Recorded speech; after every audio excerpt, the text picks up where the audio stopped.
pushing off the limits in this moment. I feel your spirit moving all around me. Come and have your way. I'm looking at the dry bones. You're reviving this faith inside of my soul. You're igniting. You're calling me to levels that are higher. I can see your face. When I set my eyes on you, everything else fades. When I look your way, everything else fades. When I look your way, everything else fades.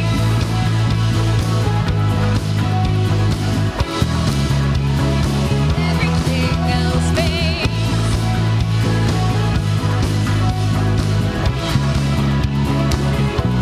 To gaze upon your beauty, full of wonder, the world falling behind me. There's no other name like your name, and there's nothing that can take your place. When I set my eyes on you, everything else fades. When I look your way, everything else fades. When I look your way, everything else fades.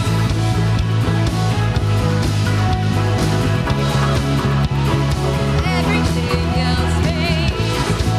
Oh, it fades away. All right, come on. Dancing in the light of your glory. Joy is awakening. Rising like the sun every morning. Hope is alive in me.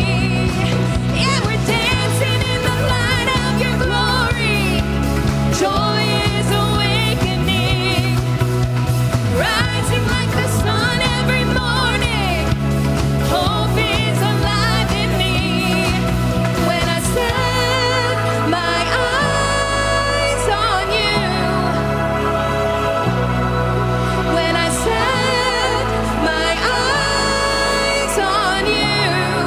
When I set my eyes. When I set my eyes on you. Everything else fades. When I look your way, everything else fades. When I look your way, everything else fades.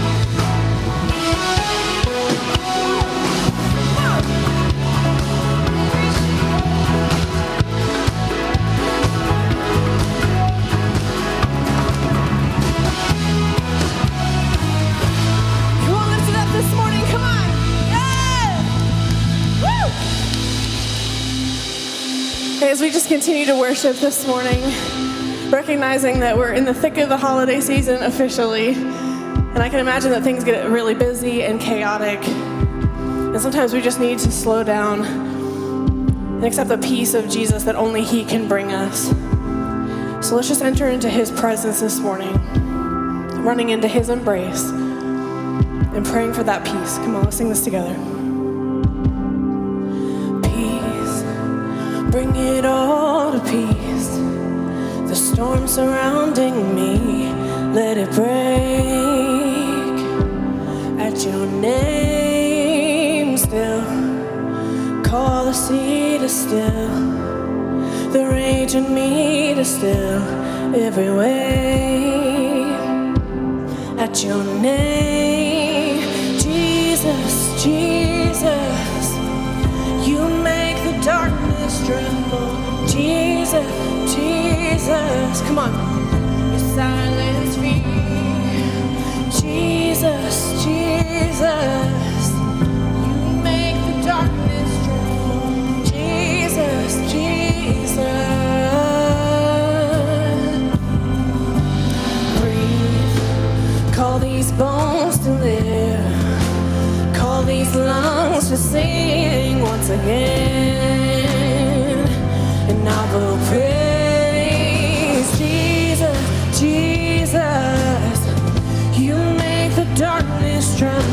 tremble. Jesus, Jesus, you silence fear. Jesus, Jesus, you make the darkness tremble. Jesus, Jesus, oh, sing his name today. Oh, Jesus, Jesus, you make the darkness tremble. Jesus, Jesus, you silence fear. Jesus, Jesus, you make the darkness. Jesus, Jesus, your name is a light that the shadows can't deny. Your name cannot be overcome. Your name is a light forever lifted high. Your name cannot be overcome. Jesus, Jesus, you make the darkness tremble. Jesus, Jesus, you silence fear. Jesus, Jesus, you make the darkness tremble. Jesus, Jesus.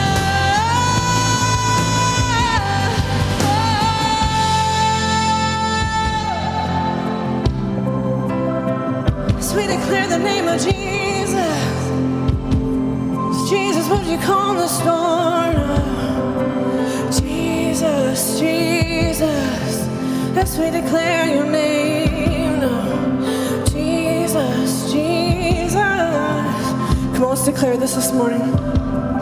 Your name is a light that the shadows can't deny. Your name cannot be overcome. Your name is alive, forever lifted high. Your name cannot be overcome. Come on, we sing his name. Your name is alive that the shadows can't deny.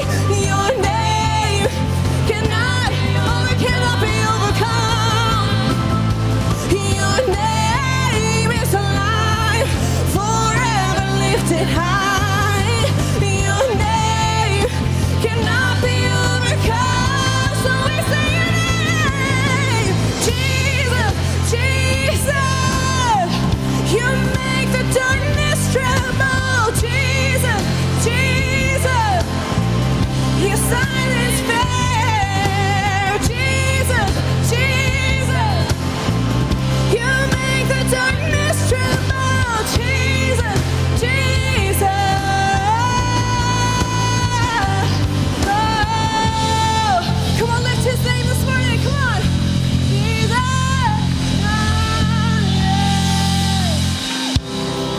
We're going to remain in this moment of worship, reminding ourselves throughout this song that no matter what our present circumstances or our future circumstances are, that we have a God who comes at the right time. We have a God who holds us together, and that is what we're going to sing out and declare this morning.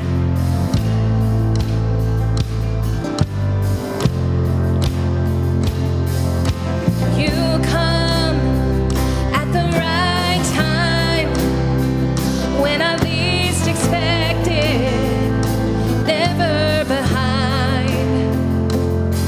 So why would I be surprised when you deliver every time? On mountain tops, you stay the same. In valleys low, you never change.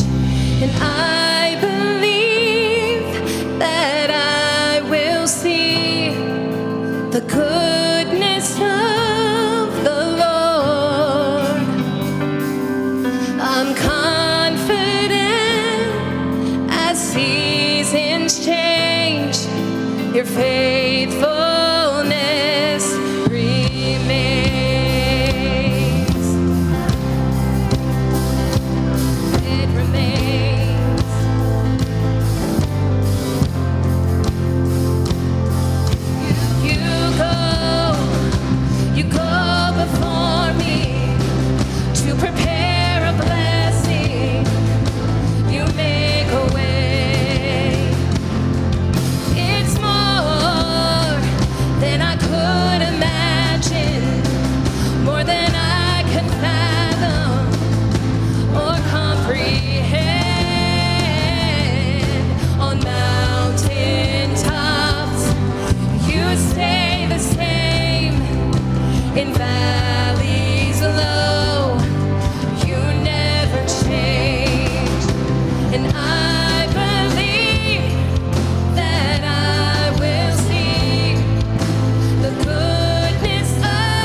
circumstances are today.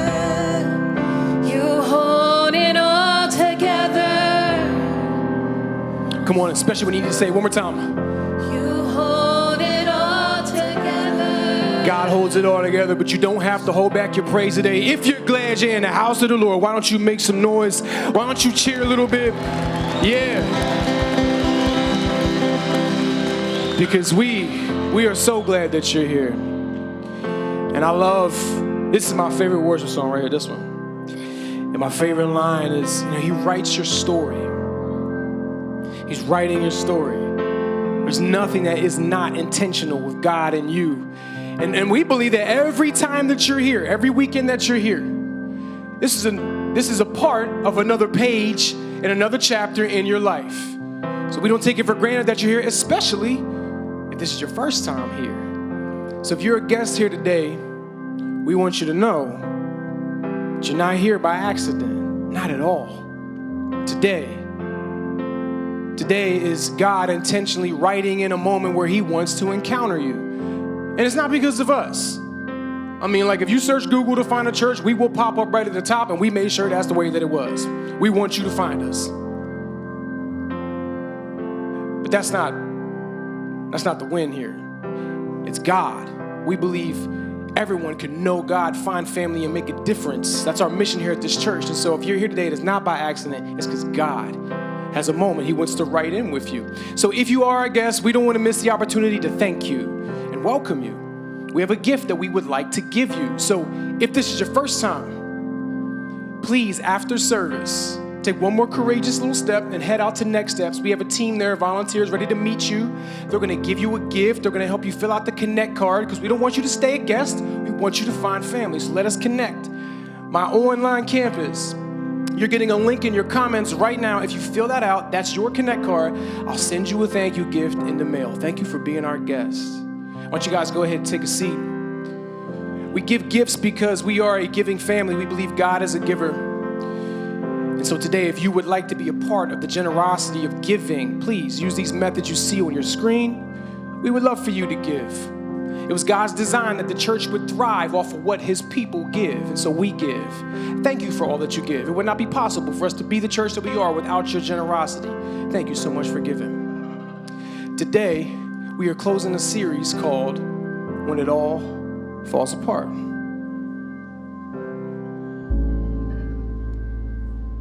I don't know how to feel. It shouldn't be this way. What's my purpose? I'm worth more than this. Where are you, God? Why me? I don't know what to do when it all falls apart.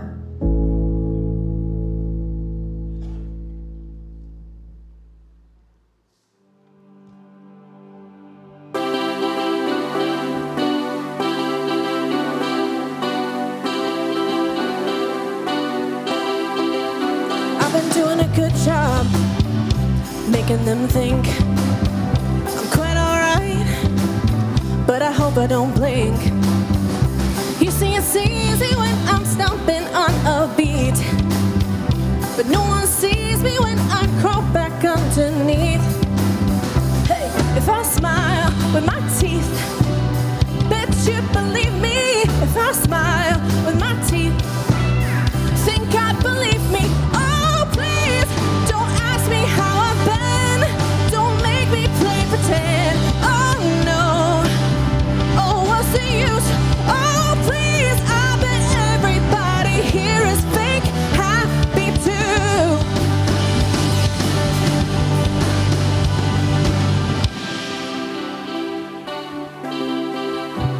And if I go out tonight, dress up my fears, you think I look alright with these mascara tears? See, I'm gonna draw my lipstick whiter than my mouth, and if the lights are low, they'll never see me frown. Hey, if I smile with my teeth, bet you'd believe me. If I smile with my teeth, think I'd believe me. Oh, please, don't ask me how I've been. Don't make me play pretend. Oh, no. Oh, what's the use? Oh, please, I bet everybody here is fake.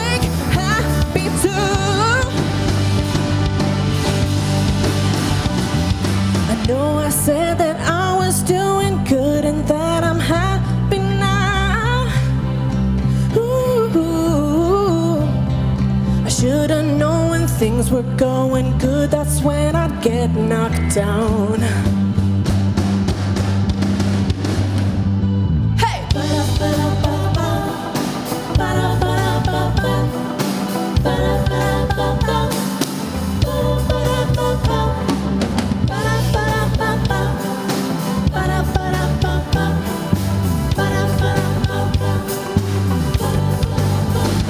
Oh, please, just don't ask me how I've been.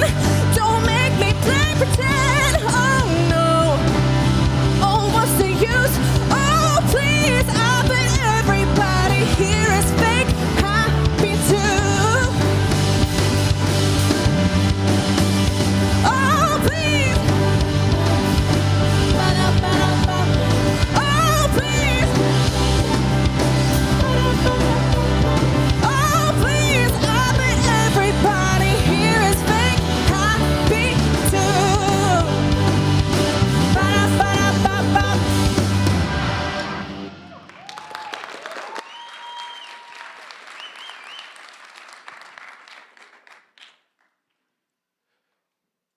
Fake happy. What is that? Fake happy. I hope that you won't have to be fake happy on December 25th as you open up a gift. Because, sometimes we can open up gifts that are kind of like, but you better not do that. Especially depending on who gave it to you. You better fake happy. I honestly believe that there is fake happy training for all of our willing Black Friday employees. I definitely believe they're taught how to be fake happy. They weren't smiling at you. There's a clock right behind you and their shift is almost done. That's their happy. We do fake happy though. But why? Why do we feel like there has to be this charade that we have to go through, or this smile that we have to put on? It can't really show what's going on underneath, if there's something going on underneath, if we're not really happy. Why do we have to do that?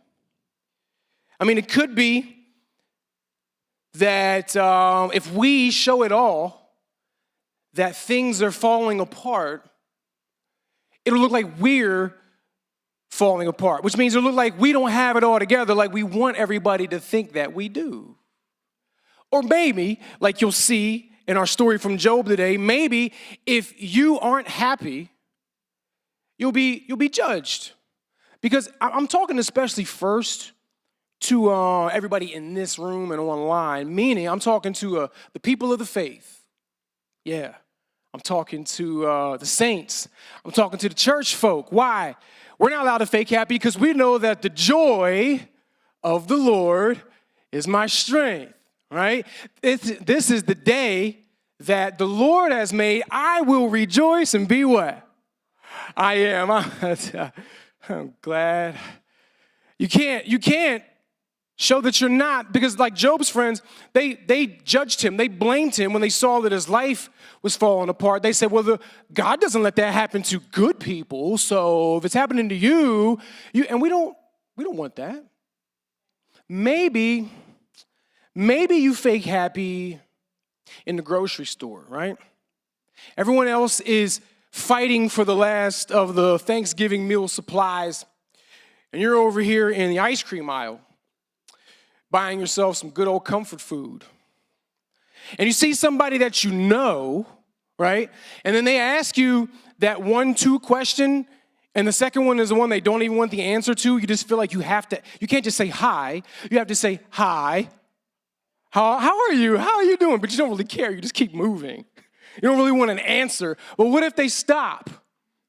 Well, you better fake happy, because you know that if you let out one word that lets it be known that you're not happy, that things aren't all together, that things are falling apart, 30 minutes later, you and the ice cream are having a full meltdown in the frozen aisle, and nobody wants to be the person that melts on somebody else, so we fake. We fake happy. I'm good. I'm really good. How are you? Okay, great. Right? If you've ever tried to fake happy, You know that, man, there's only so long that nice little mask will last. It's like the Barbie toy at the end of Toy Story 2 when the credits all roll. Barbie's like, hey, bye, bye. And then she goes, are they all gone? Oh my God, my cheeks are killing me. Like, your cheeks are killing you because you have to keep wearing a fake happy. But what you found out is that wearing that fake happy began to hurt even more than the pain that you were hiding. What you found out, if you ever tried to fake happy, let the world around you know everything is good, you found out very quick that you can't fake happy when the struggle is real. And when your struggle is suffering through the pain of life,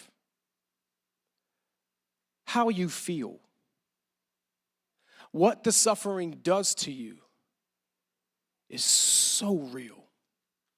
It's so real. Something that I'm not fake happy about, I'm very happy about, is that today is the end of this series. This series, When It All Falls Apart. It is the last day, y'all.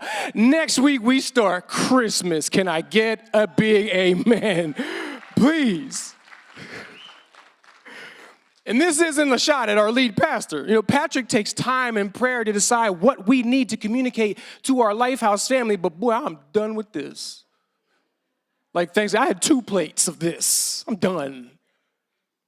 Because if you're a guest with us today, the way that we do our preaching here at this church, like you've probably seen in a lot of churches, our messages, or we do them in what's called a series. Much like you would see on any of your viewing apps, Netflix, Hulu, there's shows and series that you watch. We will take a passage of scripture or a book in the Bible, and we will get a theme. So we'll give it a name. We'll give it an adorable graphic, like the cute box of tissues. We'll even give it an opening like title sequence, like you see. It's just like a Netflix show. Only this show that we're in, this show, When It All Falls Apart, is about the life of a man named Job. And watching his show is like watching The Chosen meets This Is Us, meets When They See Us, meets Parenthood, meets Grey's Anatomy. Like, it's all that drama all fell on this one person. You can see why I'm done. This guy Job, just to catch you up if you haven't been with us, this guy Job, he experienced so much pain and suffering all at once. He lost all his businesses and all of his wealth. And he lost it in the worst way, through thievery and violence and murder. People stole his stuff, killed his employees and his servants. He finds out shortly after that his 7 kids were killed in a hurricane-like disaster. When he tries to hold on to his faith, his own wife doesn't get his back and betrays him. His friends blame him, insult to injuries, because you're not righteous, bro. If you were righteous like us, you'd be good, but you're not. They blame him. He gets stricken with sickness and illness. And all of this falls on him all at once. Because that's how we feel when we're in our suffering. Even though we know it affects the other people around us, we feel like it's all falling on us. Just us, alone. And I'm done with the series because nobody wants pain. Nobody wants suffering. But what do we know? It's there. It always will be. Let me quote the late rapper DMX. He said, "To live is to suffer." Only y'all know how he said it. DMX said, "To live is to suffer." He said it a lot better, but it's so true. Is it not true? To live is to suffer. Job suffered. Job suffered on all fronts. What you're going to see is that Job suffered economic pain. He suffered parental pain, spousal pain, relational pain, physical pain, and faith pain. He felt hurt by God. And even though you may not have experienced all of them all at once like he did, you know that just experiencing one, you know what it'll do to your life. It'll steal it. It'll take it. And even though Job went through all this, I'm not really sure that the pain from the suffering itself was the worst. I think that the ground zero, I think that the epicenter of what he was going through is what you're about to see in these verses. So when we started this series off, this book, Job, is like 40 chapters long. Which, I mean, that's a good picture, because suffering just keeps going, doesn't it? It's just chapter after chapter. Like, in the beginning, the first chapters we've seen, I made one point when we opened this story up. I said that when it all falls apart, because it will, when it all falls apart, you fall into God. Okay, great. Job did that. He fell into God. He worshiped. Even through his pain and his suffering when it began, he gave his best to God. He tried to keep his faith, even tried to keep his joy.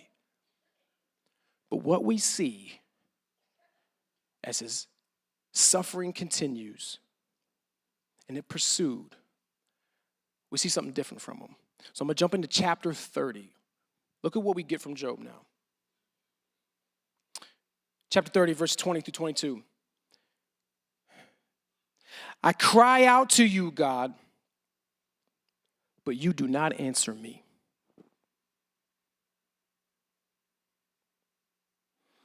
Usually anytime I'm quiet, guys, besides the fact that I'm trying to gather my thoughts, sometimes I want you to actually feel what was just said.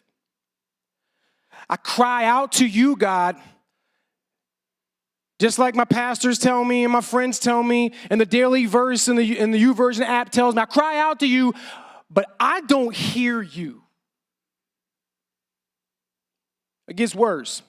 I cry out to you, God, but you don't answer. I stand up, but you barely look at me. You be giving me the cold shoulder. You barely look at me. As a matter of fact, you turn on me ruthlessly.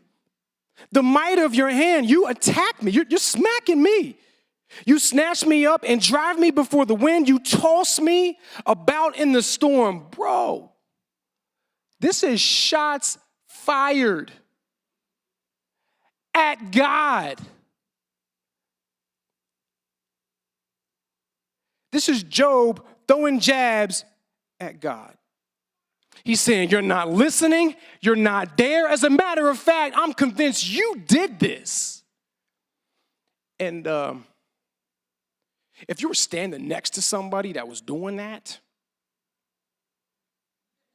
right? I feel like if we were watching Job say this, we would feel just like Ralphie's friends felt in the Christmas Story, which you're going to watch here pretty soon. Remember when he was wailing on Scud Farkus? Don't you love that name? He's wailing on Scud Farkus, and he starts to let out words. These words that sound like Farkus. He's beating on him, he's running. And when his mom comes around the corner, Flick is like, yo, chill. Shh, come on. You can't say that. That's what it feels like we're doing right here. It feels like, Job, you can't say that. You can't say that to God. Let me tell you what this is not. It's not fake happy.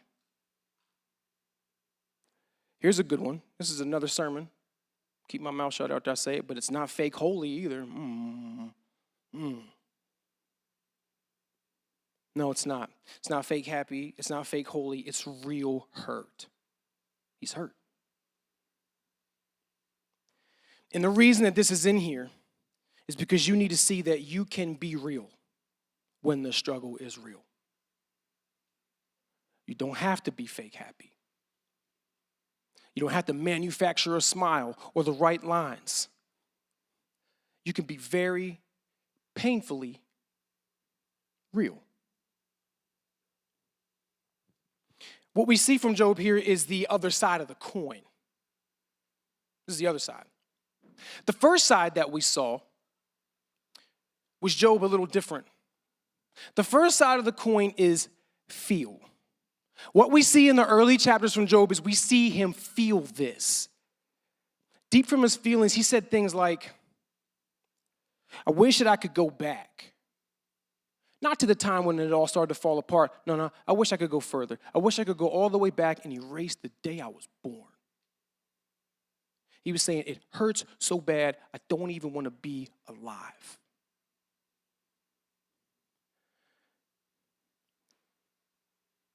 For us to get through what you suffer, it's going to take both sides of the coin. And the first side is you're going to have to feel it. Yep. There's nothing that we would rather do with pain than to run the opposite direction. But you can't. No matter how far you run, it will track you down. There is nowhere you can hide from what you're suffering from that it won't pop up at the worst times in your life.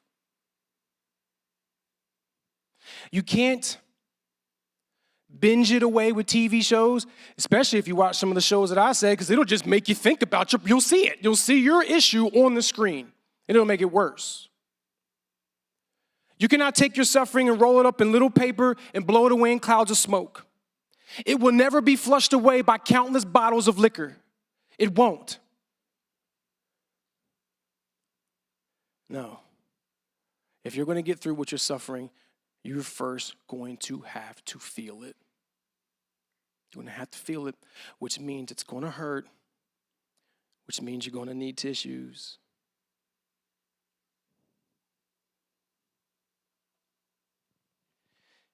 And that process of feeling it, tissue after tissue, it's okay that it takes as long as it needs. When you're suffering through things, you can't rush the process that's necessary for you to feel it.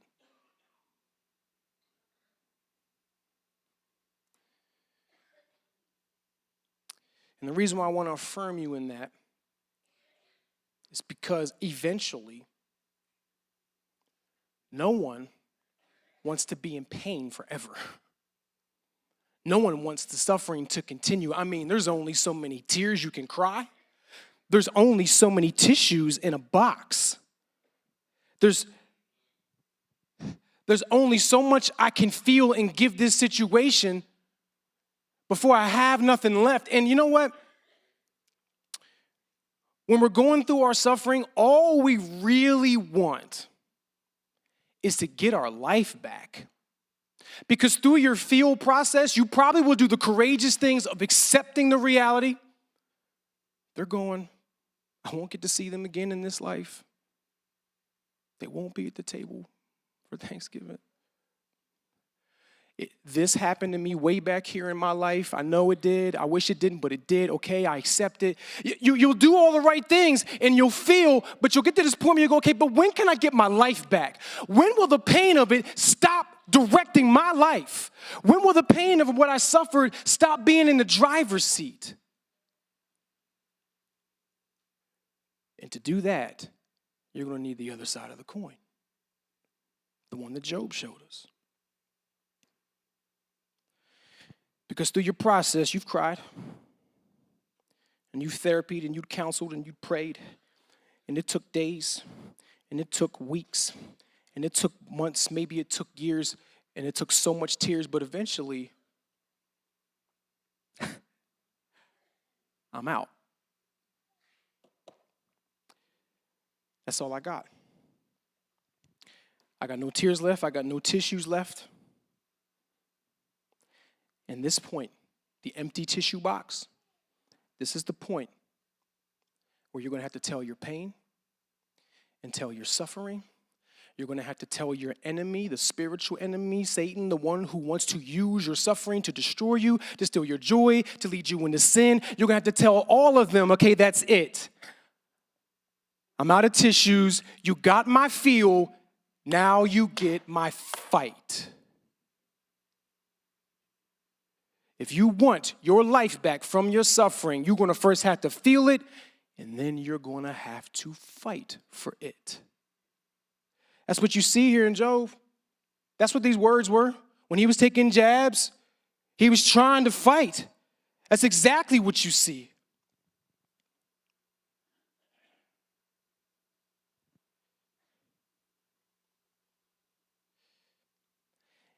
And when we see Job doing that, it makes us cringe a little bit because we think that that's not the way we should be towards God.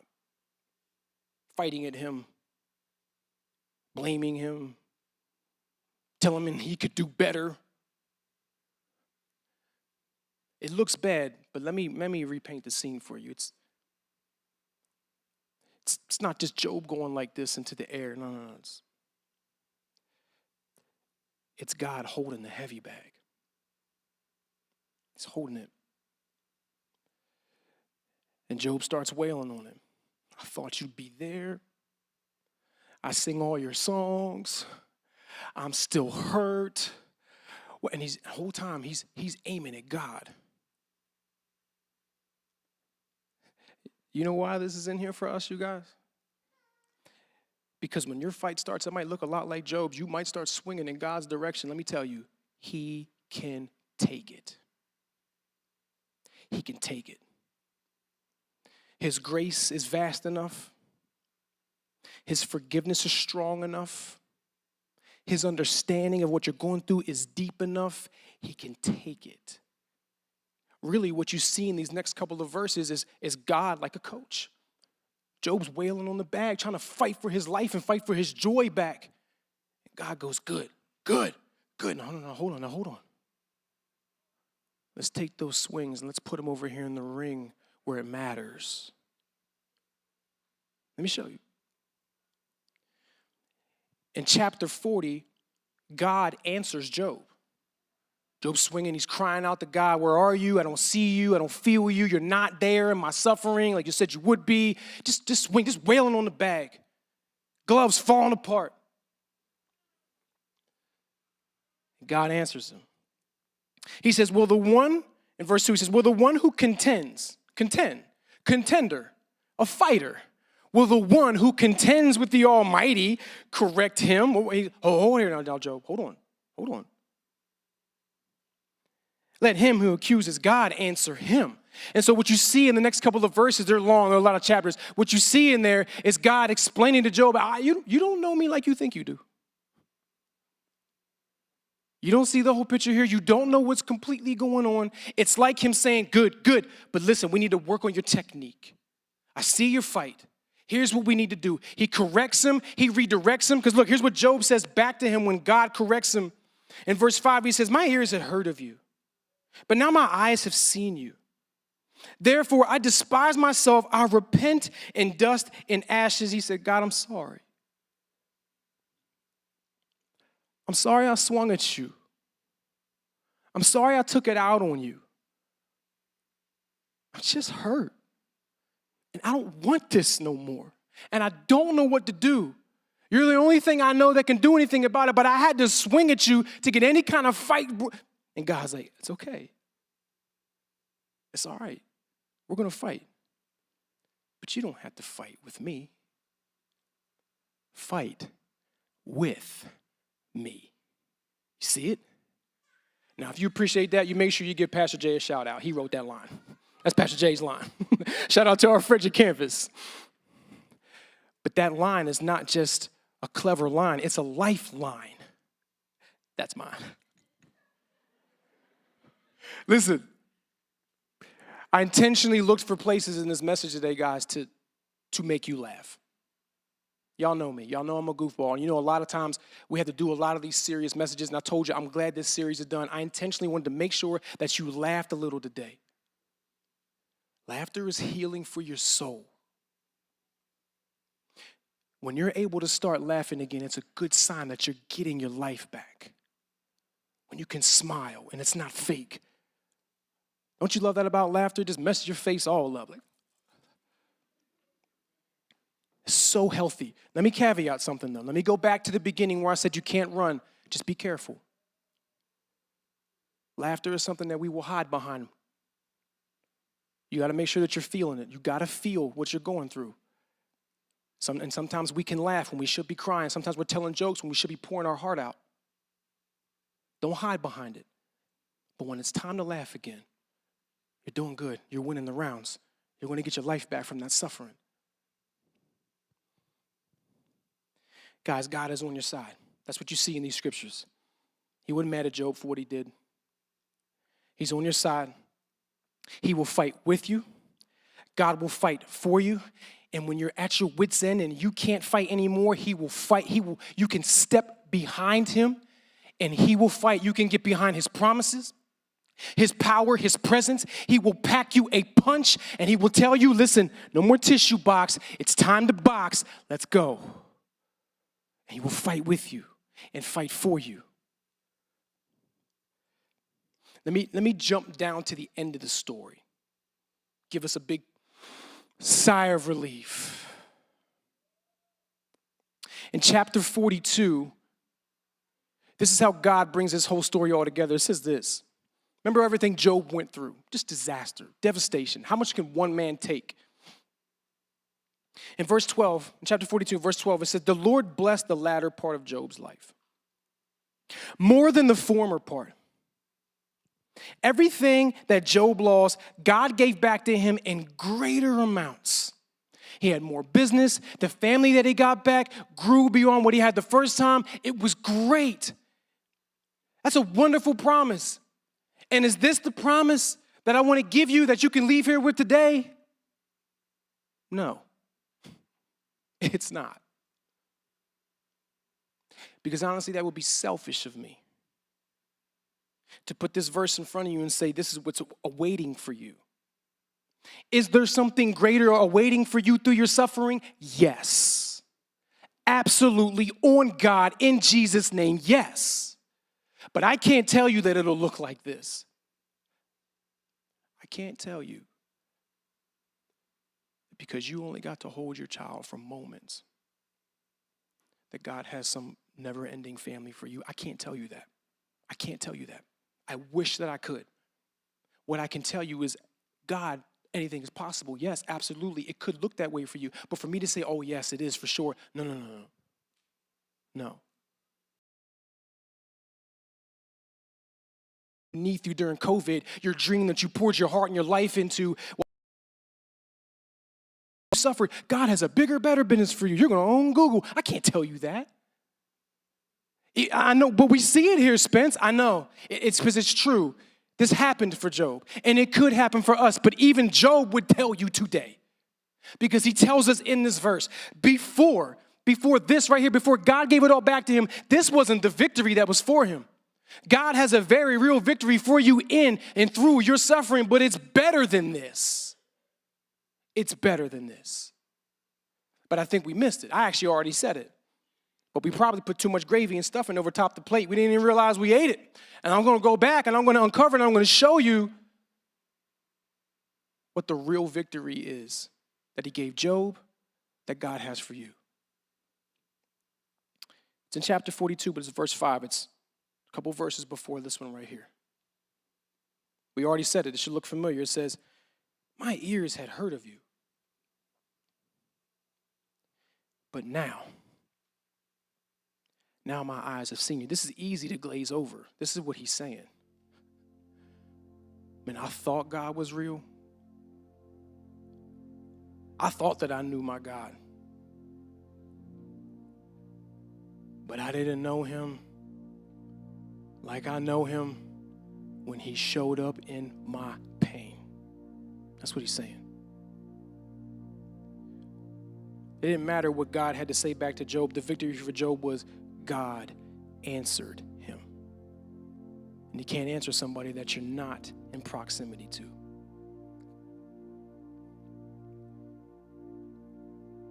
This verse is saying that Job said,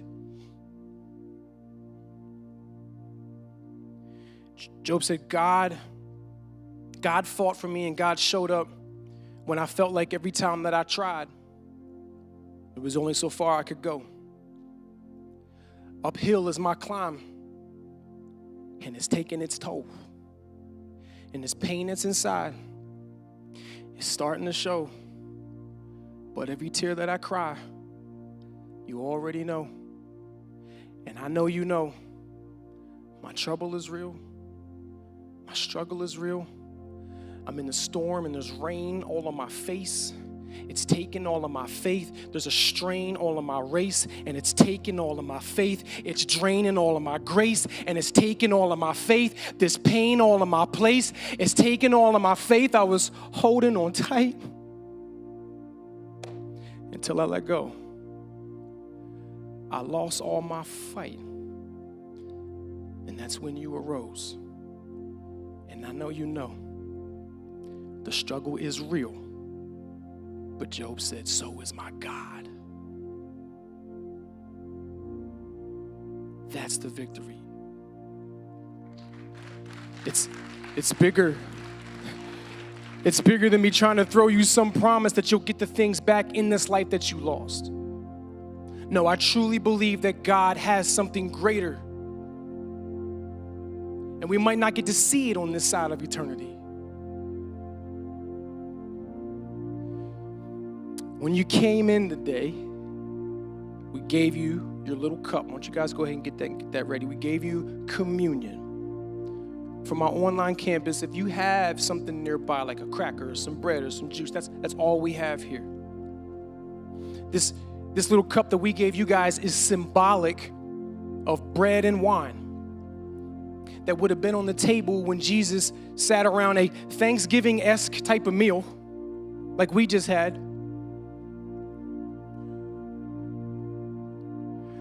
And in that moment, when they're having a meal, Jesus gets their attention and he takes the food from the table. And just so you know who I mean when I say Jesus, at Lifehouse, we believe that Jesus is the Son of God. We believe that he was the only one fully human and still fully God person to walk this earth. He sat around the table and he took the bread and he broke it. He said, this is what's going to happen to my body. He was explaining that he would be, in just a short time, that he would be beaten. He would be whipped. He would be nailed to a cross. When he took the cup of wine, he said, the same way that this contents of this cup spills out, when all this happens to me, obviously I'm going to bleed. As my blood pours, it will cover the sins of the earth. What you need to know about that sin is the very reason why suffering even exists in mankind. And sin comes with a suffering of separation from God forever. And God didn't want to suffer that. So just like he joined Job in his suffering, God joined us in our suffering by sending Jesus to suffer a cross.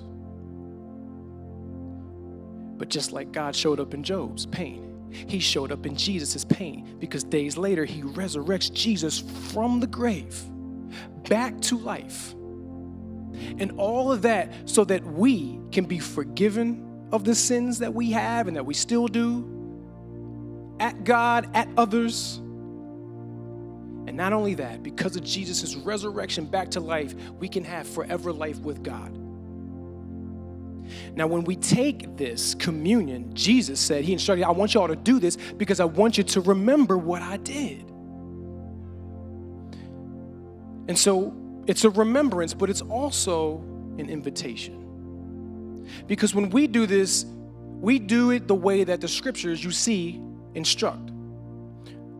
One of the things first is that it's clear that this moment, this worship moment of taking this communion, it's intended for those who believe what I just said, that believe in the gospel, the true story of Jesus.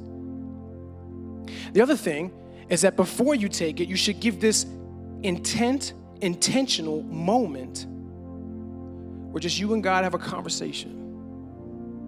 Maybe you need to reflect on our sin. Jesus died for this sin. You don't want that stuff hanging around, causing disaster in your life. It's a good time to talk to him about it. Maybe for some of you today, both sides of the coin are still in your pocket and you're running from the pain. And you know you have to face it. You know you have to feel it. And You know it's going to hurt, but you know God has got you. Now's a good time to talk to him about that. God, I'm scared to death, but I'm ready. I want my life back. For some of you, though, I say this as an invitation because maybe you don't know. Maybe you're not sure. I don't know. I mean, I'm here at church. Like Job said, I heard about God, but now I know him. I'm not talking about have you heard what I said today. Do you know your Savior, Jesus, today? Because in this moment is a great time for you to tell him that you believe. Do you believe Jesus did that for you? Do you believe he took our suffering, died on a cross, rose again so that we can have life? Do you believe that? If you do, if you believe that, I want you to take in this with us today. But I also want you to let us know you made that decision. I'm going to give you a moment to do that in the end. The team is going to give you first to just have that moment with God. Whatever you to run, your suffering. No, this is when you need to run to him. Moment, be intentional with it, and then we'll lead you when to take communion.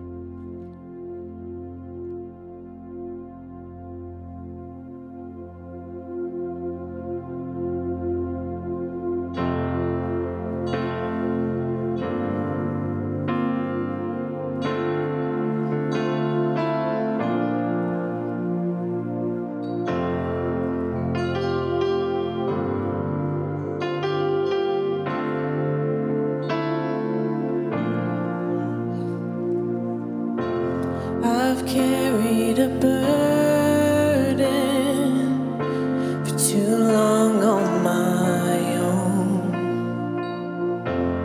I wasn't created to bear it alone. I hear your invitation to let it all go.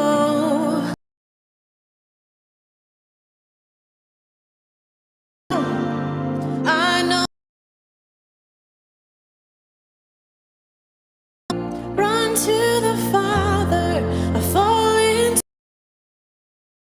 with the hiding, no reason searching.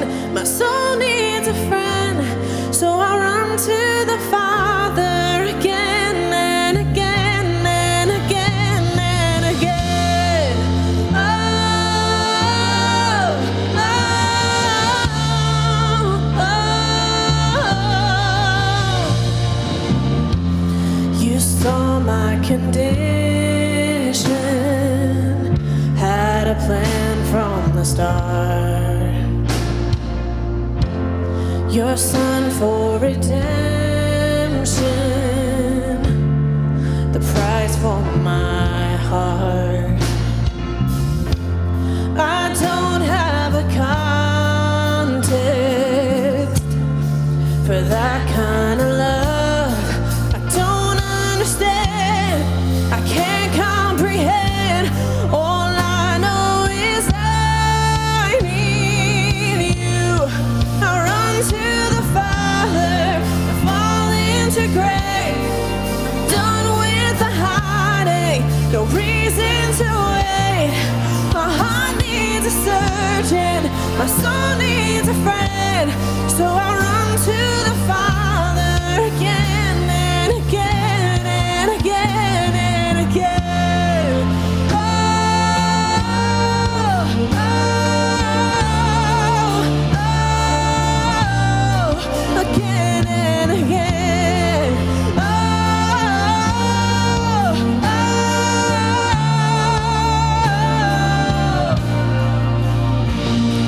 I'm going to invite you now. Let's go ahead and take communion together. And if you're not already standing, I'm going to invite you to stand with us as we just celebrate this transformation from death to life. Let's run into his arms. Let's run into his embrace and celebrate this together. My heart has been in your long before my first breath, running into your arms is running to life from death. I feel this rush deep in my chest. Your mercy is calling out. Just as I am, you pull me in, and I know I need you. Come on. My heart has been in your sight long before my first breath, running into your arms is running to life from death. I feel this rush deep in my chest. Your mercy is calling. Just as I am, God, you pull me in, and I know I need you now. Run to the Father, fall into grace. I'm done with the hiding, no reason to wait. My heart needs a surgeon, my soul needs a friend, so I run to the Father again. Oh, we run, I run to the Father, I fall into grace. Done with the hiding, no reason to wait. My heart found a surgeon, my soul found a friend, so I run to the Father again and again and again and again. Oh, oh, oh, again and again. Oh,